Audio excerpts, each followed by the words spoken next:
గౌరవ ఉప ముఖ్యమంత్రి వర్యులు పవన్ కళ్యాణ్ గౌరవ ముఖ్యమంత్రి గారికి, మంత్రివర్గ సహచరులకి, సభ్యులకి, గౌరవ సభ్యులకి అందరికీ నా హృదయపూర్వక నమస్కారం. ఈ తిరుమల ఈ లడ్డు మీద జరిగిన ఈ కల్తీ ఈ డిబేట్కి సంబంధించి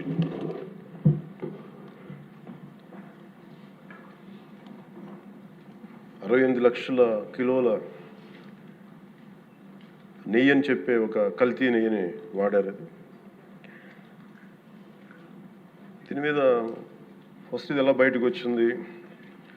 గవర్నమెంట్ ఫామ్ అయిన కొత్తలో గౌరవ ముఖ్యమంత్రి గారు ఎన్డీఏ మీటింగ్ మమ్మల్ని అందరినీ పిలిచి కండక్ట్ చేసినప్పుడు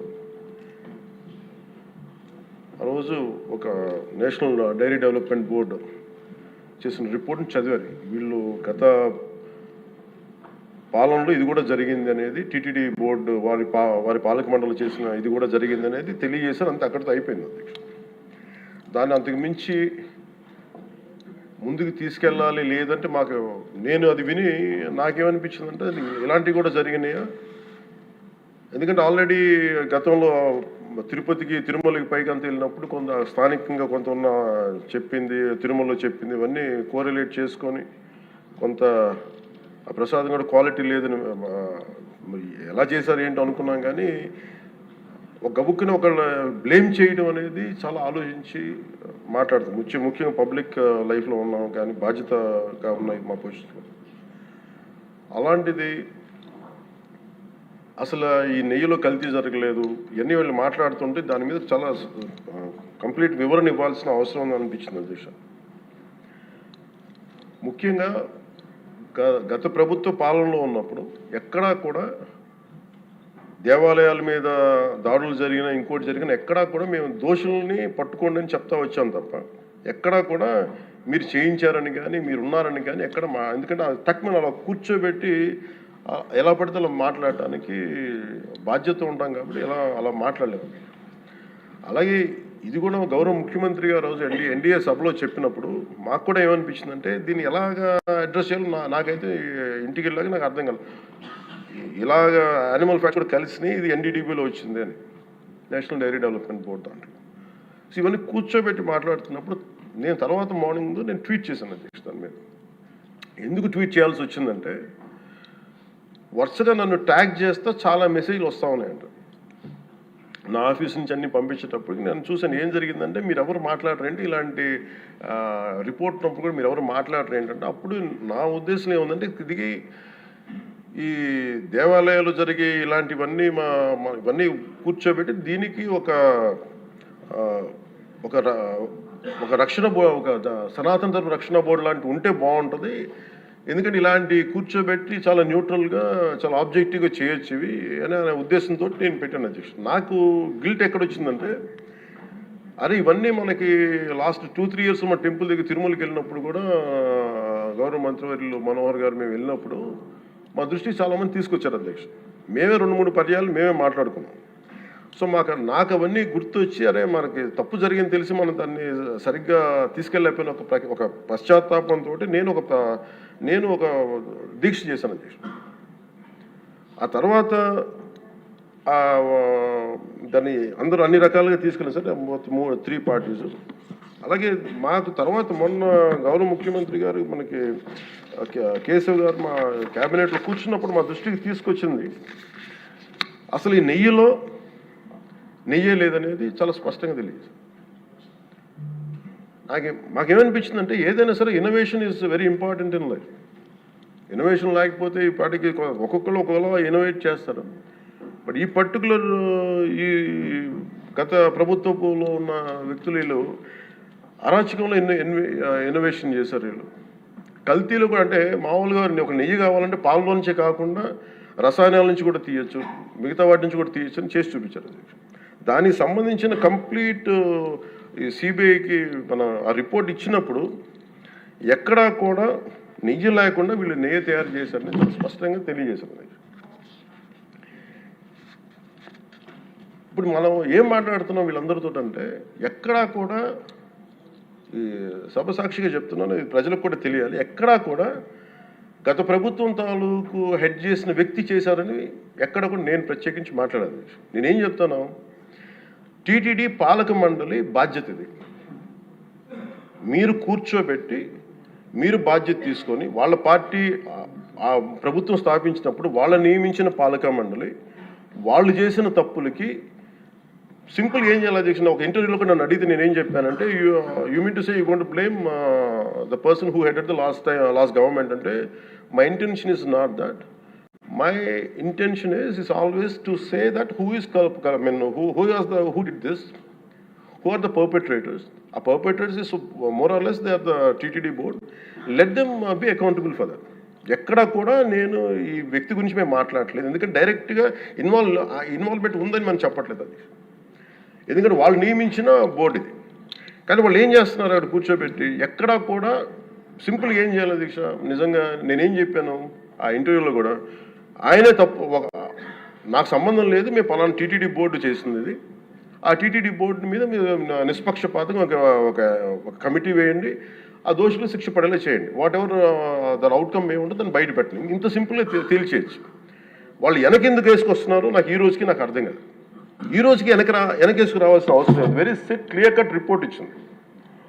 ఇందులో కంప్లీట్గా అసలు నెయ్యి లేకుండా వీళ్ళు నెయ్యి తయారు చేశారు కనుక, రసాయనాలతోటి పామ్ ఆయిల్ తోటి వీటన్నిటితో బేస్ చేసుకొని నెయ్యి లేకుండా నెయ్యి తయారు చేశారు. It's very clear cut, it's evident. ఇప్పుడు ఎందుకు ఇంత డిస్కషన్ అవుతుంది అధ్యక్ష, మనందరం కూర్చోబెట్టి ఇంత సభా సమయాన్ని ప్రజలకు ఇవ్వాల్సింది కేవలం తిరుపతి లడ్డు గురించి ఎందుకు మాట్లాడాల్సి వస్తుందంటే, వాళ్ళు నిజంగా కనుక ఉప్పేసుకుని ఉంటే కల్తీ జరిగింది, దానికి తగ్గ లా ఏం కోర్స్ యాక్షన్ ఏం తీసుకోవాలో తీసేసుకుని అయిపోతుంటే, దానికి ఎవరైతే పర్పెట్రేటర్స్ ఉన్నారో వాళ్ళకి ఆ శిక్షగా వెళ్ళిపోతారు. అలా కాకుండా అసలు ఆ నెయ్యిలో కల్తీ లేదు, యానిమల్ ఫ్యాట్ లేదు, రిపోర్ట్ ఇచ్చిన తర్వాత ఇవన్నీ. అందుకని ఈ సభ ఈరోజు ఇంతమంది మాట్లాడాల్సి వస్తుంది అధ్యక్ష. మాకు ఏమనిపించిందంటే అధ్యక్ష, దీన్ని క్యాబినెట్ మీటింగ్లో మా దృష్టికి తీసుకొచ్చింది మీకు తెలియజేస్తున్నాను మీ ద్వారా ప్రజలకి. సిబిఐ నేతృత్వంలోని ఈ స్పెషల్ ఇన్వెస్టిగేషన్ టీం ఆ నెయ్యి తయారీకి 1 లీటర్ పాలు కూడా వినియోగించలేదని చెప్పి చాలా ఖచ్చితంగా తేల్చింది. ఆ పామాయిల్లో రసాయనాలు కలిపి తయారు చేసినట్టు చెప్పింది. ఆ ఇతర రసాయనాలు ఏ మూలకాల నుంచి తయారయ్యాయో నిర్ధారణ చేసే సాంకేతికత, దానికి సంబంధించిన టెక్నాలజీ ఆ పర్టికులర్ మా వద్ద లేదనేది ఆ సిట్ తేల్చేసింది. ఈ కేసులో 36 మందిని నిందితులుగా తేల్చింది. శ్రీవారి ప్రసాదాన్ని అపవిత్రం చేసేందుకు ఒక ప్రణాళిక, ఒక ప్లాన్ ప్రకారం కుట్ర జరిగిందన్నట్టు సిట్ తెలియజేసింది. అలాగే దీనికి ముందు ఏం జరిగిందని చూస్తే, తమకి నచ్చిన సంస్థలకి నెయ్యి సరఫరా కాంట్రాక్టులు కట్టబెట్టేందుకు ఒక ప్రణాళిక ప్రకారం టెండర్ నిబంధనలు సవరించారు. నెయ్యి సరఫరాకి సంస్థకి ఉండాల్సిన కనీస వార్షిక టర్నోవర్ 250 కోట్ల నుంచి 150 కోట్లకు తగ్గించారు. రోజుకి 4 లక్షల లీటర్ల పాలు సేకరించాలన్న నిబంధనని తొలగించారు. డైరీ రంగంలో 3 ఏళ్ల అనుభవం ఉండాలన్న నియమాన్ని ఏడాది కుదించారు. రోజుకి 12 టన్నుల వెన్నెయ్య తేయాలన్న నిబంధనను కూడా 8 టన్నులుగా మార్చేశారు. అంటే ఒకళ్ళకి నెయ్యి కాంట్రాక్ట్ ఇవ్వాలంటే ఇన్ని నిబంధనల్ని తూట్లు పడిచారు. అది చేసిన తర్వాత మళ్ళీ సవరణ అనంతరం వీళ్ళు ఎంపిక చేసిన సంస్థలు 20-23 మధ్య నెయ్యి సరఫరా చేశాయి. నెయ్యి సరఫరా చేసిన సంస్థకు అందుకు కావాల్సిన కనీస అర్హతలు లేవని సిట్ ఛార్జ్ షీట్లో ఉంది. వీరు నెయ్యి సరఫరాకి ఎంచుకున్న సంస్థలు బోలేబాబా అని కానీ దానికి అనుబంధ సంస్థలు మాల్గంగా, వైష్ణవి డైరీలు 1 లీటర్ కూడా నెయ్యిని పాల నుంచి తయారు చేయాలని స్పష్టంగా చెప్పారు. ఇది 1924 మధ్య 11 కోట్ల మంది భక్తులను శ్రీవారిని దర్శించుకుంటే ఆ కాలంలో మొత్తం 48 కోట్ల లడ్డు ప్రసాదాలు విక్రయం జరిగింది. దాంట్లో సుమారు 20 కోట్ల లడ్డూలు నకిలీ నెయ్యితో తయారయ్యాయని చెప్పి టీటీడీ రికార్డ్స్ తెలియజేస్తాం. ఆ 11 కోట్ల మందికి రసాయనాలతో నిండిన మన లడ్డూలను పంపించారు. అలాగే ఇందులో 1,00,000 లడ్డూలు కూడా అయోధ్య రామ మందిర ప్రారంభోత్సవానికి పంపిణీ చేశారు. నేను మొన్న మన క్యాబినెట్లో మన గౌరవ ముఖ్యమంత్రి గారు మేమందరం కూర్చొని మాట్లాడుతున్నప్పుడు నాకు పర్సనల్గా నాకు మెసేజ్లు ఏంటంటే, మన ఈ అయోధ్యకి పంపిన లడ్డూలు ఈ లడ్డూలు కాదు, ఇవి వేరే లడ్డూలు. అలా ఎలా తేడా చెప్తారు వీళ్ళు? దానికోసం ప్రత్యేకంగా అంటే అక్కడ నిబంధనలు ఎక్కడా కూడా మీరు నెయ్యి మేము పలానోళ్ళు కొన్నారు మాకు డీటెయిల్స్ ఇస్తూ ఉన్నారు. నేను ఆ సభాముఖంగా ఎందుకు వాళ్ళకి పేర్లు ప్రస్తావించారు, అది చెప్పిన వ్యక్తులు కానీ వీళ్ళు కానీ. నేను అడిగింది ఏంటంటే ఓకే, మీకు దాని మీద ఆధారాలు ఏమున్నాయి, మీరు ఈ లాటే పంపించారు అయోధ్యకి అనేది మీకు ఏముంటాయి, ఎక్కడ ఏం లేదు, అన్ని గాల్లో మాట్లాడుతున్నారు వీళ్ళందరూ. ఇప్పుడు మేము ప్రత్యేకించి మేము అడుగుతుంది ఏంటంటే దీనికి సంబంధించి కంప్లీట్ పాలక మండలి బోర్డు, టీటీడీ పాలక మండలి board, they have to take responsibility. వాళ్ళని ఒక గత ప్రభుత్వాన్ని నడిపిన ముఖ్యుడైన వ్యక్తి వాళ్ళని వెనకేసుకొస్తున్నారంటే అందులో కూడా మీకు కూడా బాధ్యత తీసుకోవాల్సి వస్తుంది. అందుకని సభాముఖంగా మేము అందరికీ ఏం చెప్తున్నామంటే let the law take its own course. ఎవరైతే దోషులు ఉన్నారో వాళ్ళకి శిక్ష పడాల్సిందే. మా ఉద్దేశం ఒకటే అధ్యక్ష, ప్రాబ్లం ఎక్కడ ఉంది అంటే ఇందులో మనందరం కూడా ఇందాక మన గౌరవ సభ్యులు మాట్లాడతా, నెల్లూరుకు సంబంధించి సోమిరెడ్డి గారు మాట్లాడతా దర్గా కానీ మన కసుమూరు దర్గా గురించి వీటన్నిటి మాట్లాడుతూ ఉంటే బేసిక్గా నేను కూడా నెల్లూరులో పెరిగాను కాబట్టి నేను అర్థం చేసుకోగలను. అది ఎక్కడా కూడా వేరే మతాలను కించపరచడం అనేది తెలియదు అది ఈ దేశం. అందుకే ఈ దేశం ఇలా ఉండేది కాదు. అలాంటి దేశం సాంప్రదాయాలని వీళ్ళు కూర్చోబెట్టి కల్తీ జరిగిందంటే వెరీ సింపుల్గా ఏం చేయాలి, అడల్ట్రేషన్ జరిగింది, మేము కూర్చోబెట్టి దీన్ని కరెక్ట్ చేసుకుని మీరు కరెక్ట్ చేయండి, మేము మీకు మద్దతు ఇస్తాం, ఇంతే చెప్పాలి అధ్యక్ష. అంతేగాని దాన్ని వెనకేసి వస్తున్నారు అంటే ఒకటి క్లియర్ కట్ రిపోర్ట్ ఉంది, అందులో నెయ్యి లేదనేది, అందులో రసాయనాలు ఉన్నాయని ఇది క్లియర్ కట్ చెప్పింది. ఈ రసాయనాల్లో ఏమున్నాయి అనేది అది పెరుమాళ్ గారికి, ఆయన కూర్చొని చేయాలి. ఒక రిపోర్ట్ ఏమో మాకు ఎన్డీడీబీ రిపోర్ట్ ఏమో దాంట్లో ఖచ్చితంగా ఈ జంతు సంబంధించిన అవశేషాలు ఉన్నాయి అనేది చాలా స్పష్టంగా చెప్పారు. అది ప్రాపర్ ఆథరైజ్డ్ బోర్డు.